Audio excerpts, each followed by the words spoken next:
everyone, welcome to my YouTube channel. I'm Shrikant Saradagi, lecturer in English, Visveshwara Arts College, Bhagalpur. Dear students, here I'm come up with second session on bridge course. That is bridge course for second. This course is exclusively for PUC second year students. So as well, you know, this is the session just to connect the bridge between PUC first year and second year. Whatever you have learned and then whatever you are going to be studied in coming classes, especially with the grammar aspects.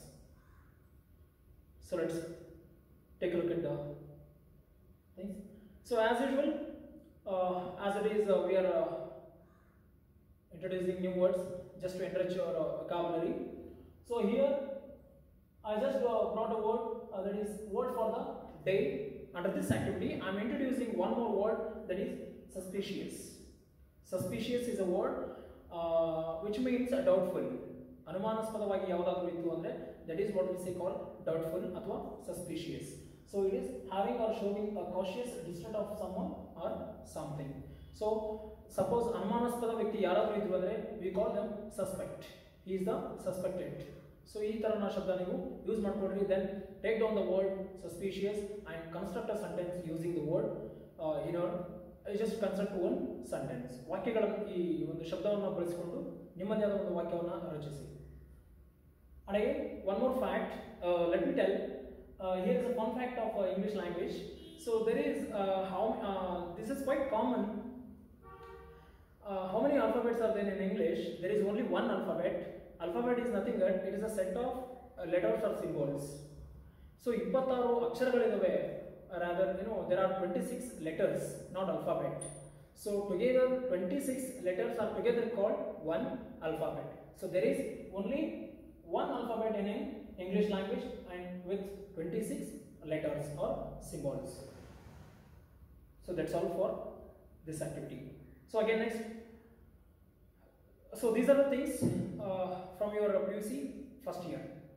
Along with so far we have discussed articles, prepositions, and then parts of speech, and then question tags in our previous video lecture. So in this today's session, I am going to deal with few other concepts.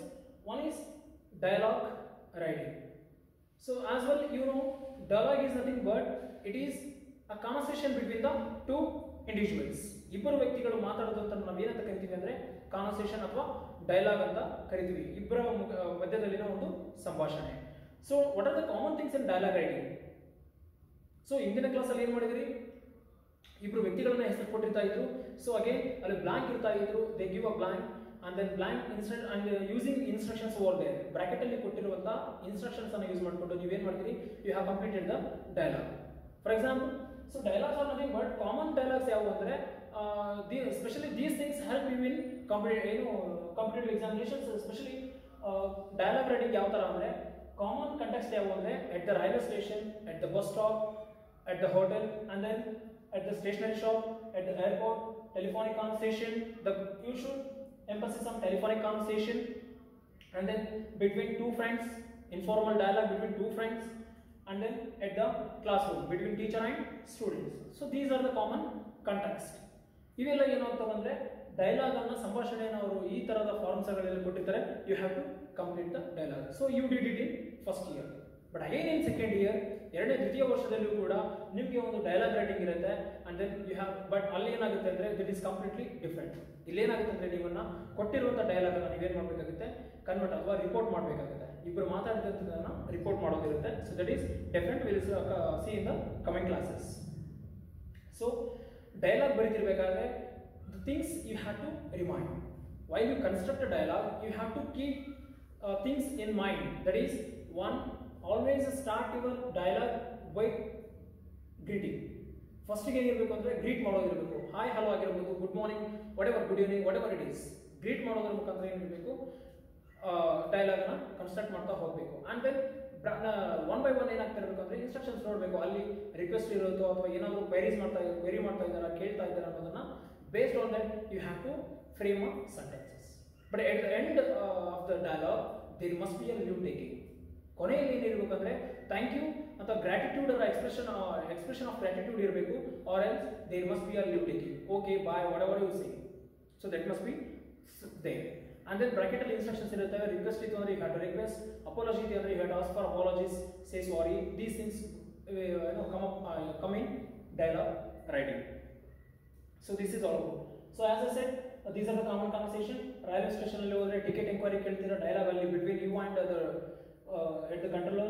And then airport telephonic conversation, it is completely different because it is not face to face conversation.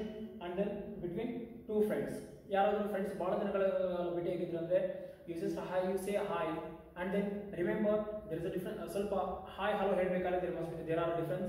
So ನಿಮ್ಮ peer group ಇತ್ತು ಅಂದರೆ you can say hi, but ನಿಮ್ಗೆ elders ಯಾರಾದರೂ ಅಂದರೆ hello sir you can say. Don't use hi even to your sirs as well, your elders as well. Just say hello sir, good morning sir, whatever it is. So that is how you have to greet. And then sometimes if the time comes you have to introduce yourself, introduce your friends as well. ನಿಮ್ಮ friends ಅನ್ನು introduce ಮಾಡೋದು ಅದಕ್ಕೂ expressions ಇದಾವೆ. And then classroom situation ಅಲ್ಲಿ dialogue between teacher and students. ಏನಾದರೂ question ಕೇಳ್ತಿರ್ಬೇಕಂದ್ರೆ if you has any query regarding, if you has any doubt regarding the lesson taught, so ಅಂಥದ್ರಲ್ಲಿ ಕೂಡ ನಾವು ಏನು ಮಾಡ್ಬೋದು, ಡೈಲಾಗ್ ಅನ್ನು ನಾವು ಕನ್ಸ್ಟ್ರಕ್ಟ್ ಅನ್ನು ಮಾಡ್ಬೋದು. But we have to keep the proper steps in mind. So this is one more important thing. Whatever you what did you learn in previous year, expressions and functions. ಕೆಲವೊಂದು expressions ಇದಾವೆ, ಅವು ಯಾವ ಥರ function ಅನ್ನು ಮಾಡ್ತವೆ ಅಂತ. For example expressions ಇದಾವೆ, good morning ಇದೆ, and then there is a good morning ಇದೆ, ಗುಡ್ ಈವ್ನಿಂಗ್ ಇದೆ, ಹಲೋ ಇದೆ. ಸೊ ಈ ಥರ ಎಕ್ಸ್ಪ್ರೆಷನ್ಸ್ ಏನಿದಾವಲ್ಲ, ಐ ಆಮ್ ಸಾರಿ ಇದೆ, I am sorry, you are looking good, you are beautiful. So ಈ ಥರ ಎಕ್ಸ್ಪ್ರೆಷನ್ಸ್ ಏನಿದಾವಲ್ಲ, ಎಕ್ಸ್ಪ್ರೆಸ್ ಮಾಡ್ತೀನಲ್ಲ, whatever I express things, those things belong to some, they have certain functions, they have certain functions. So ಅದರಲ್ಲಿ ಏನಿದೆ ಅಂದರೆ these things, greetings. So ನಾವು greet ಮಾಡಬೇಕಾದ್ರೆ ಕೆಲವೊಂದು ಎಕ್ಸ್ಪ್ರೆಷನ್ಸ್ ಅನ್ನು ಯೂಸ್ ಮಾಡ್ತೀವಿ. ಆಸ್ ನಾನು ಹೇಳಿದ ತಕ್ಷಣ good morning please welcome. So ಈ ಥರ ಏನಿದೆ ಅಂದರೆ ಗುಡ್ ಮಾರ್ನಿಂಗ್ ಅಂದ ತಕ್ಷಣ hello sir, how do you do, hello sir ಅನ್ನೋದು ಏನಿದೆ ಗ್ರೀಟ್ ಇದೆ, ಅವ್ರನ್ನ ಬರಮಾಡ್ಕೊಳ್ಬೇಕು ಅಂತಂದರೆ we use certain expressions. So this is how greeting. And then leave taking, if your conversation ends, suppose if you have gone to a shopping mall or anything else, ಏನಾದರೂ word ಆದ ತಕ್ಷಣ ಏನು ಮಾಡ್ತೀರಾ, you leave the place. ಅವಾಗ ಏನು ಹೇಳಬೇಕಂದ್ರೆ okay thank you, I will leave, I mean I can shall I take leave. So ಈ ಥರ ಶಬ್ದಗಳನ್ನು ಯೂಸ್ ಮಾಡಿದಾಗ ಏನಾಗುತ್ತೆ, ಲೀವ್ ಟೇಕಿಂಗ್ ಅಂತ ನಾವು ಕರಿತೀವಿ. That is expressing gratitude. Thanks ಹೇಳೋದು, ಐ ಮೀನ್ ಥ್ಯಾಂಕ್ಸ್ ಹೇಳಿ thank you, see you again, see you soon. So ಈ ಥರ ಶಬ್ದಗಳಿಂದ ನಾವೇನು ಮಾಡ್ತೀವಿ, ಬೀಳ್ಕೊಡ್ತೀವಿ. So that is leave taking. Again request ಇದೆ, could you please give me a pen, could you please give me a book, can you please send me your number. So ಈ ಥರ ಏನಿದಾವಲ್ಲ ಇವೆಲ್ಲ ಏನಿದಾವೆ ಅಂದರೆ ರಿಕ್ವೆಸ್ಟ್ ಇರುತ್ತೆ, ಪ್ಲೀಸ್ ಇರುತ್ತೆ, ಏನೋ request ಇರುತ್ತೆ. Could you please switch on the fan, could you please turn on the mobile. So ಈ ಥರ ಏನಿದಾವೆ ಅಂದರೆ ರಿಕ್ವೆಸ್ಟ್ ಅಂತ ಇದ್ದಾಗ ಏನು ಮಾಡ್ತವೆ ಅಂದರೆ ಅವು ಫಂಕ್ಷನ್ ಏನು ಮಾಡ್ತವೆ ಅಂದರೆ ವಿನಂತಿಯನ್ನು ಮಾಡ್ಕೊಳ್ತವೆ ಅಂತ. ಇಂತಹ ಎಕ್ಸ್ಪ್ರೆಷನ್ಸ್ಗಳು ಕೂಡ ಇದ್ದಾವೆ. ಸೊ ಆ ಎಲ್ಲ ಶಬ್ದಗಳನ್ನು ನೀವು ಪ್ರೀವಿಯಸ್ ಇಯರಲ್ಲಿ ಕಲ್ತಿದ್ದೀರಿ. Just I am recalling. And then wishes, ಯಾರಿಗಾದರೂ ವಿಶ್ ಮಾಡಬೇಕಾಗಿತ್ತು ಅಂದರೆ ಅವರ ಬರ್ಡೇಗಾಗಿರಲಿ, ಅಥವಾ ವೆಡ್ಡಿಂಗ್ ಆನಿವರ್ಸರಿ ಆಗಿರಲಿ, ಫ್ರೆಂಡ್ ಆನಿವರ್ಸರಿ ಆಗಿರಲಿ, ಅಥವಾ even sometimes whatever the anniversary programs ಆಗಿರಲಿ, and then specially national festivals ಆಗಿರಲಿ, ಸೋಷಿಯಲ್ ಫೆಸ್ಟಿವಲ್ಸ್ ಆಗಿರಲಿ, ಸೊ ರೀಜನಲ್ ಫೆಸ್ಟಿವಲ್ಸ್ ಆಗಿರಲಿ, ದೀಪಾವಳಿ ಬಂತು, ಯುಗಾದಿ ಬಂತು ಅಂದರೆ, ರಂಜಾನ್, ಕ್ರಿಸ್ಮಸ್ ಇತ್ತು ಅಂದರೆ ಎಲ್ಲ ಶಬ್ದಗಳಿಗೆ ಏನು ಮಾಡಬೇಕಂದ್ರೆ ವಿ ವಿಶ್, ನಾವೇನು ಮಾಡ್ತೀವಿ ಅವರಿಗೆ ಶುಭ ಕಾಮನೆಗಳನ್ನು ಹೇಳ್ತಾ ಹೋಗ್ತೀವಿ. ಸೊ ದಟ್ ಈಸ್ ಹೌ ಅವ್ರಿಗೆ ವಿಶ್ ಮಾಡೋದು. ನ್ಯಾಷನಲ್ ಹ್ಯಾಪಿ ಬರ್ಡೇ ಅಂತ ಹೇಳ್ತೀವಿ, ಹ್ಯಾಪಿ ವೆಡ್ಡಿಂಗ್ ಆನಿವರ್ಸರಿ ಅಂತ ಹೇಳ್ತೀವಿ.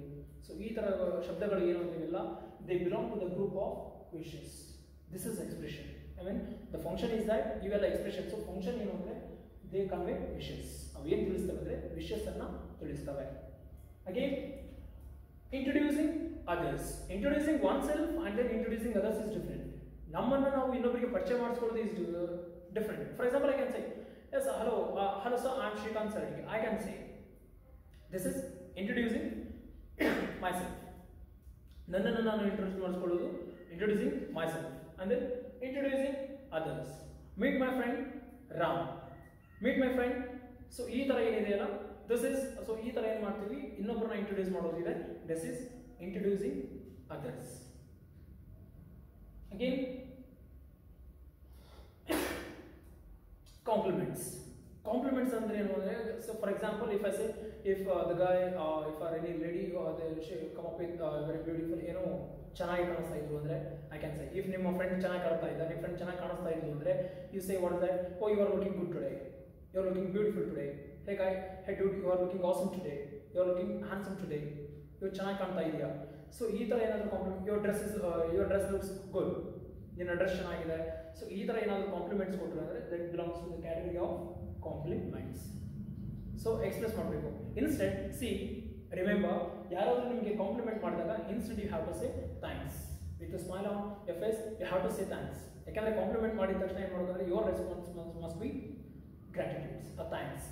ಸೊ ಅಗೇನ್ ಡ್ರಾಯಿಂಗ್ ಅಟೆನ್ಷನ್, ಒಬ್ಬರ ಏನೋ ನಿಮ್ಮನ್ನ ಇನ್ನೊಬ್ಬರು ಯಾರಾದರೂ ಇರ್ತಾರೆ, ಅವ್ರ ಗಮನವನ್ನು ನಿಮ್ಮ ಮಾತ್ರ ಸೆಳಿಬೇಕು. ಸೊ ಏನು ಅಂದರೆ ಡ್ರಾಯಿಂಗ್ ಅಟೆನ್ಷನ್ಗೆ ಯೂಸ್ ಮಾಡೋದು ಎಕ್ಸ್ಪ್ರೆಷನ್ಸ್ ಯಾವ ಅಂದರೆ, ಫಾರ್ ಎಕ್ಸಾಂಪಲ್ ಈಗ ನೀವು ಯಾರೋ ಮುಂದ್ಗಡೆ ಹೋಗ್ತಿರ್ತಾರೆ, ದಾರಿ ಬಿಡ್ತಾ ಇರೋಲ್ಲ, ಸೊ ಅವಾಗ ಏನು ಮಾಡಬೇಕು, ಇಲ್ಲಾಂದ್ರೆ ಅವ್ರನ್ನ ನೀವು ಮಾತಾಡಿಸ್ಬೇಕು. If you want to talk with them, ಅವ್ರ ಜೊತೆ ಮಾತಾಡಬೇಕಾಗಿರುತ್ತೆ, ಅವ್ರನ್ನ ನೋಡ್ಬೇಕು. ಸೊ ಅವಾಗ ಏನು ಮಾಡಬೇಕು ಅಂದರೆ ಎಕ್ಸ್ಕ್ಯೂಸ್ ಮೀ ಯು ಸೇ, ಅವಾಗ ಏನು ಹೇಳಿದ್ರು ಎಕ್ಸ್ಕ್ಯೂಸ್ ಮೀ ಅಂತ ಹೇಳ್ತೀವಲ್ಲ, ಅವರು ನಮ್ಮ ಹತ್ರ ಏನು ಮಾಡ್ತಾರೆ, ತಿರುಗಿ ನೋಡ್ತಾರೆ. Again in class rooms, instead making noise in the class room, class ನಡೀತಿರ್ಬೇಕಾದ್ರೆ ಏನು ಮಾಡ್ತಾರೆ ಅಂದರೆ ಮಾತಾಡ್ತಿರೋಕ್ಕಿಂತ ಚೀರುವುದಕ್ಕಿಂತ ಬದಲಾಗಿ ಏನು ಮಾಡ್ತಾರೆ, ಎಕ್ಸ್ಕ್ಯೂಸ್ ಮಿ ಮ್ಯಾಮ್. ಸೊ ಆವಾಗ ಅಂದ ತಕ್ಷಣ ಎಕ್ಸ್ಕ್ಯೂಸ್ ಮಿ ಅಂದ ತಕ್ಷಣ ಏನು ಮಾಡ್ತಾರೆ, they you are going to catch the attention, ಅವ್ರ ಗಮನ ನಿಮ್ಮ ಹತ್ರ ಬರುತ್ತೆ. ಅವಾಗ you can say them, because you have to use ಅಂದರೆ ಕಂಗ್ರ್ಯಾಚುಲೇಷನ್ಸ್. ಯಾರಾದರೂ ಸಕ್ಸಸ್ ಏನೋ ಜಸ್ಟ್ ಆನ್ ಸಮ್ವನ್ಸ್ ಸಕ್ಸಸ್, ಯಾರಾದರೂ ಏನಾದರೂ ಅಚೀವ್ಮೆಂಟ್ ಮಾಡಿದಾಗ, ಸಕ್ಸಸ್ ಮಾರ್ಕ್ಸನ್ನು ಚೆನ್ನಾಗಿ ತೊಗೊಂಡಾಗ you must say them congratulations, ಅಭಿನಂದನೆಗಳನ್ನು ಹೇಳಬೇಕಾಗುತ್ತೆ. You have to express. Again apology, if you are committed any mistake, ಏನಾದರೂ ತಪ್ಪು ಮಾಡಿದ್ರಿ ಅಂದರೆ, ಏನಾದರೂ ಮಿಸ್ಟೇಕ್ ಮಾಡಿದ್ರಿ ಅಂದರೆ you have to say sorry. Sorry ಅನ್ನೋದಕ್ಕೆ ಭಾಳಷ್ಟು ಅರ್ಥನೂ ಕೂಡ ಇದೆ. It makes you beautiful. Even ನಿಮ್ಮ ಪರ್ಸನಾಲಿಟಿನೂ ಕೂಡ ಅದು ಚೆನ್ನಾಗಾಗ್ತಾ ಹೋಗುತ್ತೆ. ಯಾಕಂದರೆ ತಪ್ಪಾದಾಗ ನಾವು ಸಾರಿ ಕೇಳಿದ್ರೆ ಅದಕ್ಕಿಂತ, so that is a beautiful thing what I can say.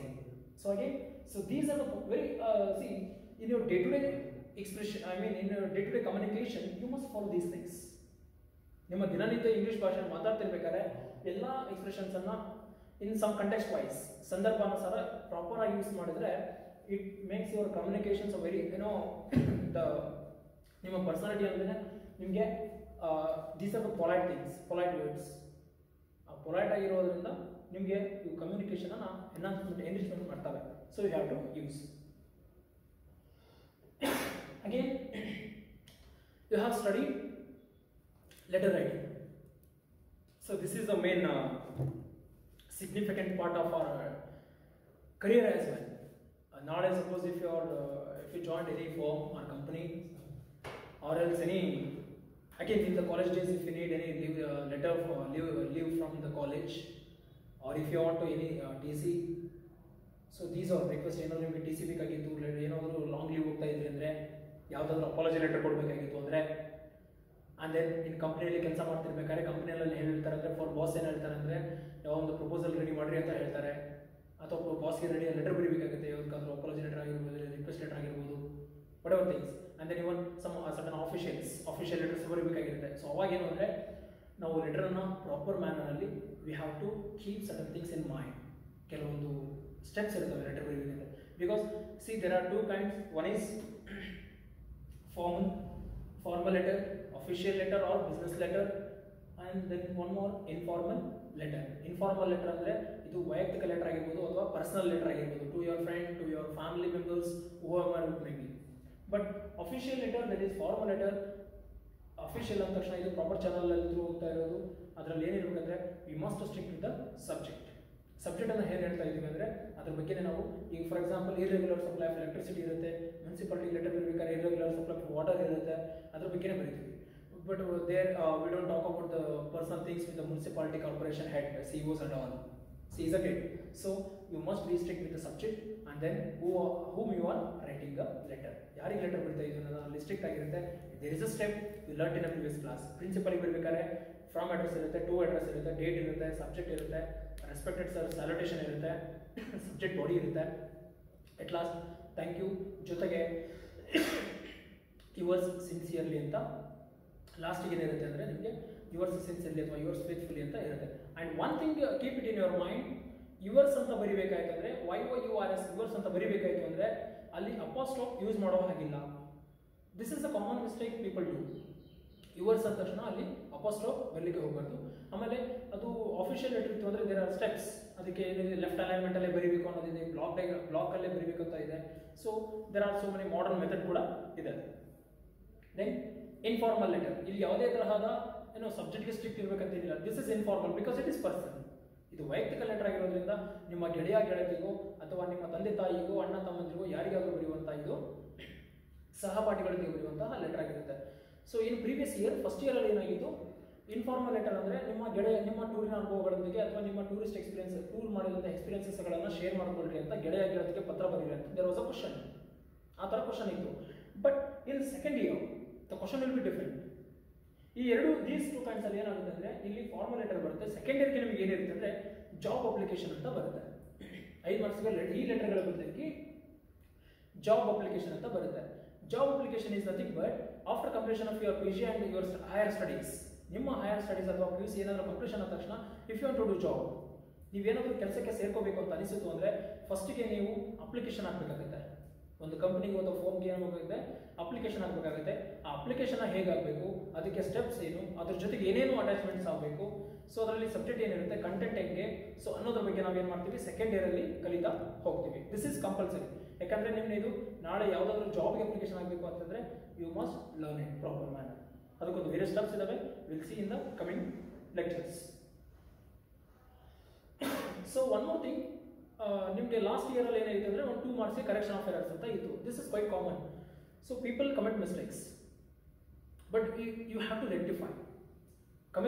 Mistakes are common. ನಾವು ಮಿಸ್ಟೇಕ್ಸ್ ಮಾಡೋದು ಸಹಜನೇ, but we have to rectify. ಯಾಕಂದರೆ knowingly unknowingly sometimes you commit, ಅದನ್ನು ನಾವು ಕರೆಕ್ಷನ್ ಮಾಡ್ಕೊಳ್ಬೇಕಾಗಿದ್ದು it's our duty. See here these are the common things. ಅದನ್ನು ಕೆಲವೊಂದು just making few reference to few errors whatever corrections. Errors ಅಂದರೆ ಅದು ಸ್ಪೆಲ್ಲಿಂಗಲ್ಲಿ ಅನ್ನೋದಕ್ಕಿಂತ ಇಲ್ಲಿ ಸ್ಪೆಲ್ಲಿಂಗ್ ಮಿಸ್ಟೇಕ್ಸ್ ಅಂತ ಬರುವುದಿಲ್ಲ. ಇಲ್ಲಿ ಸಿ ಇಲ್ಲಿ ಮಿಸ್ಟೇಕ್ಸ್ ಬರೋದು ಏನಂದರೆ ಗ್ರಾಮ್ಯಾಟಿಕಲ್ ಆಸ್ಪೆಕ್ಟ್ಸ್ ಅಲ್ಲಿ.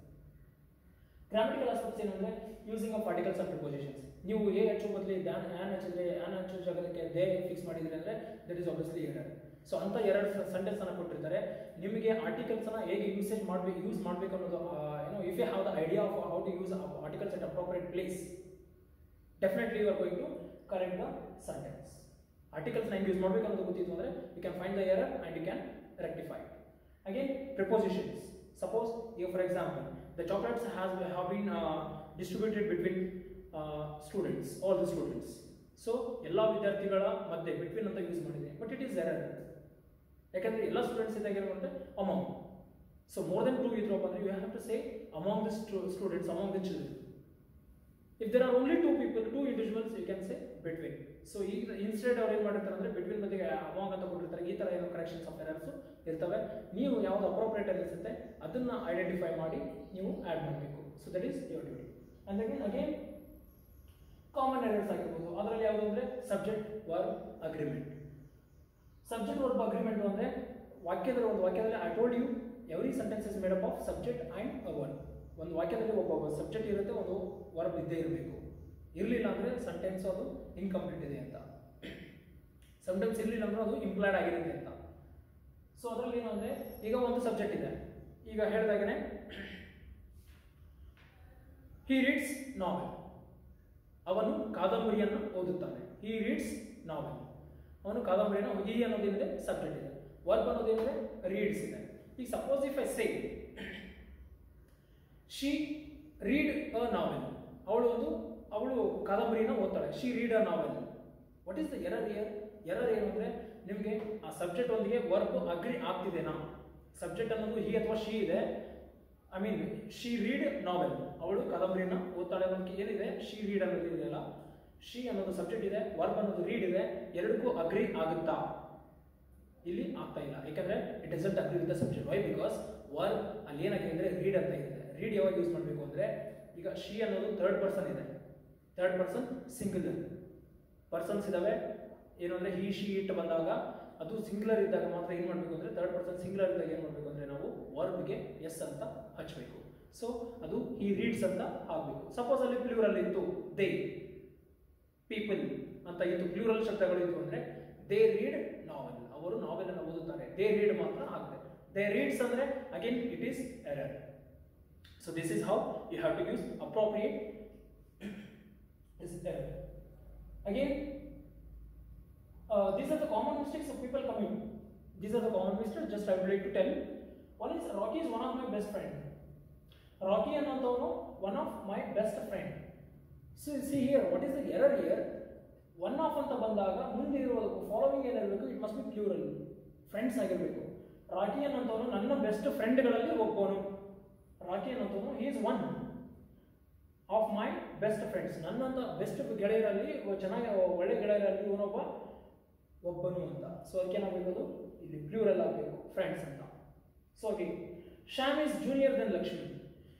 The words like let me tell, just remember, keep it in your mind, junior, senior, inferior, superior ಅಂತ ಈ ಶಬ್ದಗಳು ಬಂದಾಗ ಇಲ್ಲಿ instead than ಬದಲಿಗೆ you have to use to ಅಂತ ಬರಬೇಕು. He is superior to him, he is junior to me, she is senior to me, ಈ ತರ. And one more, I prefer coffee to tea. ಕಾಫಿಗೆ ಬದಲಿಗೆ ನಾನು ಮಾಡ್ತೀನಿ ಅಂದ್ರೆ ಟೀನ ಪ್ರಿಫರ್ ಮಾಡ್ತೀನಿ ಅಂತ, ಸಾರಿ ಕಾಫಿನ ಪ್ರಿಫರ್ ಮಾಡ್ತೀನಿ ಅಂತ ಟೀ ಬದಲಿಗೆ. ಪ್ರೆಫರ್ ಬಂದಾಗ ಏನು ಮಾಡಬೇಕು ಅಂದರೆ ಟು ಮಾಡಬೇಕು, ದೆನ್ ಅನ್ನೋದಕ್ಕಿಂತ. ಅಗೇನ್ ಇಲ್ಲಿದೆ one more example, he works in college ಆಗಬೇಕು. ಹಿ ವರ್ಕ್ ಅಂತ ಆಗಿದೆ, ಥರ್ಡ್ ಪರ್ಸನ್ ಸಿಂಗುಲರ್ ಇರೋದ್ರಿಂದ there must be a S. He works in college. Again, these are the quite common thing you commit daily in your day-to-day communication. Just I would like to tell, don't say he is my cousin sister, he is my cousin brother. Cousin sister cousin brother ಅಂತ ಹೇಳಿಕ್ಕೆ ಹೋಗ್ಬೇಡಿ. ಇದು ಎಲ್ಲರೂ almost use ಮಾಡುವಂತಹ ಒಂದು mistake ಆಗಿದೆ. So just say he is my cousin, she is my cousin, that's it. ಅವಳು ನನ್ನ ಕಸಿನು ಅಥವಾ ಅವನು ನನ್ನ ಕಸಿನ್. ಅಂದರೆ ಕಸಿನ್ ಇಸ್ ನಥಿಂಗ್ ಬಟ್ ಸಹೋದರ ಅಥವಾ ಏನೋ ಅಣ್ಣ ತಮ್ಮರ ಮಕ್ಕಳು, ಚಿಕ್ಕಪ್ಪನ ಮಕ್ಕಳು ಏನಿರ್ತಾರೋ that is. So again after the cousin, sister is not needed, brother is not needed, that's not necessary. So just avoid these kind of errors. So with this, I conclude this session. If you have any queries, just catch me on WhatsApp. I have mentioned over there 9538231992, and then follow me on YouTube and subscribe to my channel. I have mentioned over there. So with this, I request you all to keep e-learning English with very ease. And then I will conclude this session. My instruction is that at the end of each my session, you just note down whatever I have delivered in my lecture. Note down ಮಾಡ್ಕೊಳ್ಳಿ. That is what I want to say. Thank you.